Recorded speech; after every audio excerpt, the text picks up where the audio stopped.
मनुष्य भाग्य का खिलौना नहीं, वरन वह अपने भाग्य का स्वयं निर्माता है। आप सबका बहुत बहुत स्वागत है, अभिनंदन आपको अपने चहेते यूट्यूब चैनल करियर प्रतिभा बिहार सर के साथ। आपको प्रणाम, नमस्कार, जय हिंद। आप सभी लोग दोनों हाथ जोड़कर अपनी मां के चरणों में प्रणाम करेंगे। और आज मैं आपसे कैसे विषय पर चर्चा करने वाला हूं कि आखिर एक ही बार में एग्जाम कैसे क्रैक करें। मैं एग्जाम क्रैक करने के उन पहलुओं पर चर्चा करूंगा आपसे। मैंने आपके 10 सूत्र बनाए हैं, उनसे बाहर कुछ आने वाला नहीं है, इसलिए इस वीडियो को छोड़ेंगे नहीं। मैं आपको बताऊंगा कि कैसे एग्जाम क्रैक होगा। आज हमारे विद्यार्थियों की एक बड़ी समस्या है, वो बड़े परेशान रहते हैं। पढ़ा तो हर कोई रहा है, पर कोई ये नहीं बता रहा है कि अगर एग्जाम क्रैक करने का वो मंत्र कौन सा है, वो सूत्र कौन सा है, जिससे हम एक ही बार में सफल हो जाएं। मैं आपको उसी प्लेटफॉर्म में ले चलना। आपका करियर प्लस का ये वो प्लेटफॉर्म है जो आपको न सिर्फ पढ़ा रहा है, बल्कि पढ़ाई के साथ साथ कढ़ाई भी करा रहा है। यानी वो आपके अंदर चेतना पैदा कर रहा है, जिससे आपका ये एग्जाम एक ही बार में क्रैक होगा। मैंने आपके लिए एक 10 सूत्रीय कार्यक्रम में सबसे पहला पहलू निकाला है। सबसे पहले सिलेबस, यानी एग्जाम का सबसे बड़ा मंत्र हमारे पास अगर क्या है, सबसे बड़ा मंत्र है कि सबसे पहले आपको सिलेबस को समझना है। आज हमारे सामने जितने हमारे विद्यार्थीगण हैं, जितने हमारे छात्रगण हैं, हमारी सबसे बड़ी समस्या है कि बच्चों को सिलेबस नहीं पता है। सबसे पहले आपको सिलेबस पर ध्यान देना है कि कोई भी एग्जाम दें, चाहे वो एग्जाम यूपीएससी का है, चाहे पीएससी का है, चाहे वो आपका वनडे एग्जाम आरपीएफ का है, दिल्ली पुलिस का है, पीईटी का है, एसएससी सीजीएल का है, सीएचएसएल का है, एमटीएस का है, रेलवे का है, जितने भी हमारे एग्जाम आ रहे हैं उन पे हमें सबसे पहले ध्यान देना है कि आखिर मेरा वो सिलेबस कौन सा है। उस पर बड़ी गहनता से, बारीकी से अध्ययन करें। आपके टॉपिक बाय टॉपिक देखें किस पार्ट से कितने क्वेश्चन आने वाले हैं। तो पहला मैंने बनाया आपके, सबसे पहले अपने सिलेबस का अध्ययन करें। मैंने बताया इस क्रम में, मैंने बताया आपके लिए मेरा दूसरा इस क्रम में सूत्र है आपके लिए ये समय प्रबंधन, बहुत बहुत इंपॉर्टेंट, वेरी मस्ट आपके लिए। और प्रश्नों की संख्या, और फिर बनाया मैं तीसरा नेगेटिव मार्किंग, यानी कि जब भी एग्जाम देने जाएं, ये हर विद्यार्थी के लिए महत्वपूर्ण है कि मेरे एग्जाम में जो कितने प्रश्नों की संख्या आ रही है। और जब प्रश्न बनाने बैठे हैं तो time management is very most important आपके लिए कि आपको प्रश्न कितनी देर में बनाने, आखिर एक प्रश्न के लिए मैं कितना समय दूं। आप मुझे अगर 100 क्वेश्चन बनाने हैं, आप देखते हो सीजीएल के एग्जाम में 100 क्वेश्चन के लिए आपको 60 मिनट मिल रही है, तो आपको देखना पड़ा यूपीएससी, एसपीएससी, हर एग्जाम के लिए समय प्रबंधन देखना। फिर साथ में देखना है कि उसमें नेगेटिव मार्किंग कैसी है, क्या वो 1/2 की है, क्या 1/3 की है, क्या 1/4 की है। अगर कैसी नेगेटिव मार्किंग है, अगर हमें नकारात्मक अंकों पर ध्यान नहीं है तो भी काम खराब हो जाएगा। बिल्कुल एक्यूरेट घड़ी लगाएं और देखें कि आप 1 मिनट में प्रश्न का जवाब दे रहे हैं। अधिकांश बच्चे वो सफल होते हैं जो 10 से 15 सेकंड के भीतर किसी प्रश्न का उत्तर बाहर निकाल लेते हैं। मेरा स्वयं का मानना है कि आपको एक प्रश्न के लिए, जीएस के क्वेश्चन के लिए अधिकतम 20 सेकंड से अधिक का समय देना नहीं चाहिए। टाइम मैनेजमेंट बहुत जरूरी है, क्योंकि आपको निश्चित समय के भीतर उस प्रश्न का उत्तर देना है। पहला क्या बताया मैंने आपको, सिलेबस, फिर बताया मैंने आपको प्रश्नों की संख्या क्या है हमारी, टाइम मैनेजमेंट क्या रहेगा, और उसके बाद निगेटिव मार्किंग क्या रहेगी। क्योंकि कई बार प्रश्न बनाते आते हैं, हमें निगेटिव पर ध्यान नहीं रहता है। ये आपके लिए महत्वपूर्ण है, इसलिए आप इस पर बहुत ध्यान देंगे। इस क्रम में मैंने आपके लिए बनाया है मेरा तीसरा सूत्र है आपके, प्रश्नों की प्रकृति बहुत ज्यादा इंपॉर्टेंट है। आज विद्यार्थियों यदि कुछ नहीं मालूम है तो सिर्फ यही नहीं मालूम है क्योंकि वो प्रश्न का नेचर नहीं जानते। आखिर वो आपसे क्या पूछ रहा है, प्रश्न में पूछ रहा है where, who, what, when, how, why. हमें देखना है क्या क्या पूछ रहा है, क्या नहीं बताना है, क्या है बताना है। हमें देखना पड़ेगा उस प्रश्न के नेचर को। नेचर मतलब होता है हमसे एग्जामिनर किस भाषा में और क्या पूछ रहा है। आप जानते हैं बाजार का बहुत तगड़ा सिद्धांत है डिमांड और सप्लाई का। हमारी मांग क्या है, मांग के अनुकूल हमें सप्लाई करनी होती है।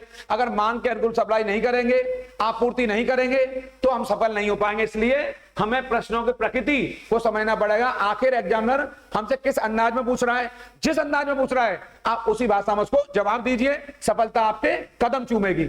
इस क्रम में मैंने आपके लिए अगला पहलू बनाया है, ये चौथा इसका मेरा मंत्र है निश्चित समय सारणी। बहुत बहुत वेरी मोस्ट है, यानी आपको अपने लिए एक निश्चित टाइम टेबल बनाना पड़ेगा। कैसे मुझे पढ़ना है, कितनी देर पढ़ना है, किस विषय को कितना समय दूं, मैथ के लिए कितना समय दूं, रीजनिंग के लिए कितना समय दूं, हिंदी के लिए कितना समय दूं, अंग्रेजी के लिए कितना समय दूं, जीएस पर कितना फोकस करूं, स्ट्रेटेजी के लिए क्या करूं, करंट अफेयर के लिए क्या करूं। बहुत सारे पहलू हैं। प्रत्येक बिंदुवार तरीके से अपनी समय सारणी बनाइए और उसके अकॉर्डिंग अपने टाइम टेबल को मैनेज करिए। शाम को जब सोएं तो देखिए कि वो टाइम मैनेज आपका हुआ कि नहीं हुआ। यदि कमी रह गई तो अपनी नींद में से उस समय को कम करिए और अपने टाइम टेबल को मैनेज करिए। यदि आपने यह कार्य किया तो मंजिल आपके कदम चूमेगी, आपसे बाहर कोई प्रश्न आने वाला नहीं है। ये मैं 100% में भरोसे के साथ कह रहा हूं, आपको सफलता जरूर मिलेगी।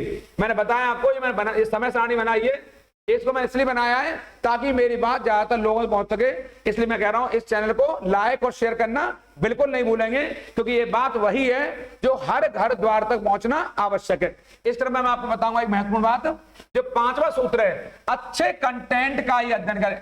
ये बहुत एग्जाम में जरूरी है, क्योंकि ज्यादातर बच्चे इसको समझ नहीं पाते हैं। वही पढ़ें जो हमारे एग्जाम के लिए जरूरी है। आज बच्चों के लिए सबसे बड़ा सिरदर्द कुछ है तो वो ये है, इतना मटेरियल बाजार में आ चुका है, इतना कंटेंट आ चुका है, हमें अच्छी पुस्तकें बहुत सारी हैं, कौन सी अच्छी पुस्तक पढूं जिससे मेरा काम बन जाए, कौन सी क्लासेस को लूं, कहां जाऊं, ये मेरे लिए बड़ा सिरदर्द बना रहता है। तो वही पढ़ें जो आपके लिए जरूरी हो, टू द पॉइंट पढ़ें।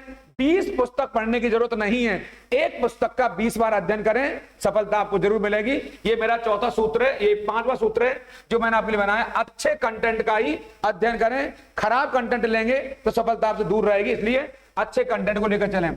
इस क्रम में मैंने आपके लिए अपना छठा सूत्र तैयार किया है, ज्यादा ऑनलाइन और ऑफलाइन क्लास के चक्कर में ना पड़े। आज बच्चे भागम भाग प्रतियोगिता है, बहुत प्रतियोगी परीक्षाओं का जमाना है, इतना कॉम्पिटिटिव मार्केट हो चुका है। ये तमाम कोचिंग वाले, कोई 100 रुपए में माल बेच रहा है, कोई 50 में माल बेच रहा है, पढ़ाई को माल बना के बेच रहे हैं। प्रोफेशनलिज्म, इतना प्रोफेशनल आ चुका बाजार में, हमारे हर कोई व्यापारिक हो चुका है, वाणिज्यिक। जैसे ईस्ट इंडिया कंपनी आई, उसने भारत के लोगों को, स्वयं तो व्यापारी थे, उन्होंने इतना वाणिज्यवाद फैला दिया भारत के अंदर और उन्होंने कॉमर्शलाइजेशन किया। ऐसे ही आज कोचिंग वाले भी कहीं ना कहीं पढ़ाई का कॉमर्शलाइजेशन कर रहे हैं, वाणिज्यीकरण कर रहे हैं। इसलिए आपको बचना होगा, ज्यादा ऑनलाइन और ऑफलाइन क्लास के झमेले से बचें, उन्हीं क्लासेस से पढ़ें जो आपको बेहतर बातें दिला सकें, आपको सफलता दिला सकें, उनसे बचना है आपको। यानी कि आपको इन क्लासेस को अगर लेना है तो 1-2 क्लास को पढ़िए और उस अच्छी क्लास को लेने के बाद उन्हीं का निरंतर अध्ययन करिए, क्योंकि एक ही प्लेटफॉर्म से आपका काम बनेगा। और वो प्लेटफॉर्म कौन सा है? वो प्लेटफॉर्म करियर प्लस है, और जिससे आप और ले रहे हैं तो वो अगर अच्छा प्लेटफॉर्म है तो उसको भी फॉलो करते रहिए। और मैंने बताया करियर प्लस पर आपको वो मार्गदर्शन मिलेगा सही अर्थों में। ये बच्चे हमारे पुराने जानते हैं कैसे यहीं से फॉलो करते हुए आज आगे बढ़े, ऊंचाइयों को छुआ बच्चों ने। आपके यही ब्रज क्षेत्र के, इस मथुरा क्षेत्र के छोटे से प्लेटफॉर्म से कहानी शुरू हुई आपके, और बच्चे बड़ी बड़ी ऊंचाइयों को छू रहे हैं। मैं भरोसे से कह रहा हूं, आप उसी क्लास को पकड़िए जो आपको सफलता दिलाए, जगह जगह भटकने की आवश्यकता नहीं है। मैंने आपके लिए इस क्रम में अगला एक सूत्र बनाया, बहुत इंपॉर्टेंट है। ये 7वां मेरा मंत्र है, यहां से पढ़ाई के साथ रिवाइड, ये मेरा मंत्र रहता है क्लास में। मैं कहता हूं जीएस को पढ़ना है तो विश्लेषण करना है, और पढ़ाई को करना है, आगे बढ़ना है तो आपको चीजों को रिवाइज जरूर करना है। अगर पढ़ाई करी और रिवाइज नहीं किया तो आपकी सारी पढ़ाई धरी की धरी रह जाएगी। इसलिए आपको मॉक टेस्ट नियमित तौर पर लगाने पड़ेंगे। इसको बिल्कुल शांत चित्त होकर लगाना आपको यहां से। यानी पढ़ाई करें लेकिन रिवीजन बहुत जरूरी है। जो भी बनाएं, मैथ बनाएं, रीजनिंग बनाएं, जीएस बनाएं, इंग्लिश या हिंदी बनाएं, उसका रिवीजन बहुत जरूरी है, अर्थात उनका मॉक टेस्ट, अर्थात आपका अभ्यास नियमित प्रैक्टिस सेट लगाना बहुत जरूरी है। अगर आप ऐसा नहीं करते हैं तो बहुत दिक्कत हो जाएगी आपको। यदि इसको फॉलो किया तो आपको सफलता 100% मिलेगी। ये मेरा एक महामंत्र है, इसको आप धारण कर लेंगे यहां से। इस क्रम में मैंने आपको सबसे ये महत्वपूर्ण पहलू आगे रखा है मैंने, मन, बुद्धि और चित्त को शांत रखें। यहां पर आपके अपना चिंतन अवश्य करें, यानी कि जब भी बैठे अपने से बातें जरूर करें। अगर अपने आप से बात नहीं करेंगे, आज विद्यार्थियों सबसे बड़ी कमी है क्योंकि वह अपने आप से बातें करना भूल गए हैं, अपने माता पिता से बात करना भूल गए हैं जो उनके पहले गुरु हैं। इसीलिए हमारे विद्यार्थी आज पीछे रह गए हैं, क्योंकि वह अपने पहले गुरु, अपनी मां से बात नहीं कर रहे हैं, अपने पिता से बात नहीं कर रहे हैं, गुरुजनों से आपस में संवाद नहीं कर रहे हैं। वो संवाद दूर हो गया हमारा, इसलिए हमारे विद्यार्थी पिछड़ गए हैं। आपाधापी की दौड़ में, वो ऊहापोह में खो गए हैं वो आपके भौतिक जीवन में। और मैं कह रहा हूं मोबाइल नहीं आया है, मोबाइलाइजेशन हो गया है आपके। कहीं ना कहीं बच्चे हमारे भौतिक संस्कृति को खोते जा रहे हैं। लेकिन आपको सफल होना है तो अपना चिंतन जरूर करिए। आपको चिंता नहीं करनी है, चिंतन करना है। आपको सोचना है कि मैं कैसे करूं। ये कैसे हो पाएगा? अपने मन, बुद्धि, चित्त को शांत करके, तो आपको जरूर सफलता मिलेगी। इसको ध्यान रखिए, आपको ये बहुत आपके लिए महत्वपूर्ण है। बिल्कुल की अपने आपको काम बना के रखिए।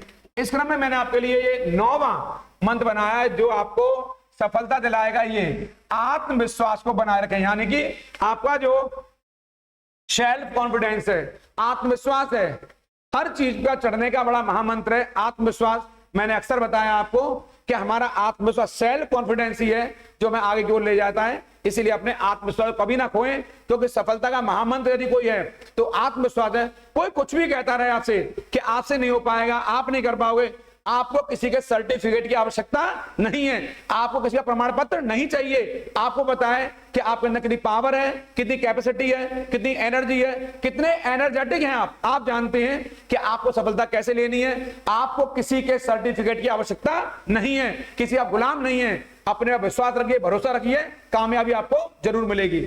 इसमें मैंने आपके 10वां और बड़ा महत्वपूर्ण मंत्र बनाया है, इसको जरूर ध्यान रखेंगे। योग ध्यान को नियमित इसको जीवन का अंग बनाना है। ये बहुत आपके लिए महत्वपूर्ण है। ये कुंडलिका बनाई है मैंने आपके लिए कि कैसे आपको नियमित योग ध्यान करना है, क्योंकि योग करने से और ध्यान करने से हमारा मन शांत रहता है। मैंने कहा पढ़ने के साथ साथ कड़ना बहुत जरूरी है। पढ़ाई तो है ही, कड़ाई बहुत जरूरी है। कड़ाई का मतलब होता है नियमित तौर पर कार्य को सतत रूप से करते रहना, कंटिन्यूटी बनाए रखना। अगर आपने संकल्प लिया है तो आपको सततता, कंटिन्यूटी जरूर रखनी पड़ेगी, क्योंकि हमारी यात्रा है वो संकल्प से सिद्धि की यात्रा है। और संकल्प की सिद्धि तभी होगी जब हम अपने कार्यों में नियमितता रखेंगे, रेगुलरिटी रखेंगे। इसलिए आप ध्यान रखेंगे मेरी बातों का। आप नियमित चाहे 2 मिनट, 3 मिनट या 5 मिनट नियमित जीवन का हिस्सा बनाइए कि इसको ध्यान को और योग को और अपना आत्मचिंतन जरूर करिए। अगर आप आत्मचिंतन करते हैं तो सफलता आपको जरूर मिलेगी और कामयाबी आपके कदमों में होगी। मैं पहले बता चुका हूं आपको, ये मेरे 10 मंत्र हैं, इन्हें आप फॉलो करेंगे और इन बातों को मेरी हर जगह पहुंचाएं, हर घर द्वार में पहुंचा देंगे, जन जन तक पहुंचा देंगे। और मैंने कहा आपके अगर आपको सफल होना है जीवन में तो इन मंत्रों को अपने जीवन का अंग बना लीजिए। इनसे बाहर कुछ भी आने वाला नहीं है। यदि आपने इन्हें फॉलो किया तो मैं पूरे विश्वास से कह रहा हूं कि आपको सफलता मिल रही है, इससे बाहर कुछ भी आने वाला नहीं है। इस चैनल को लाइक और शेयर करना बिल्कुल नहीं भूलेंगे आप पे, और ज्यादा लोग सब्सक्राइब कराइए ताकि मेरी बात आपके माध्यम से घर घर पहुंच जाए, जन जन पहुंच जाए। क्योंकि यदि आप ऐसा करेंगे तो उनका पुण्य आपको ही मिलेगा। इसलिए आप चैनल जुड़े, आपका बहुत बहुत धन्यवाद।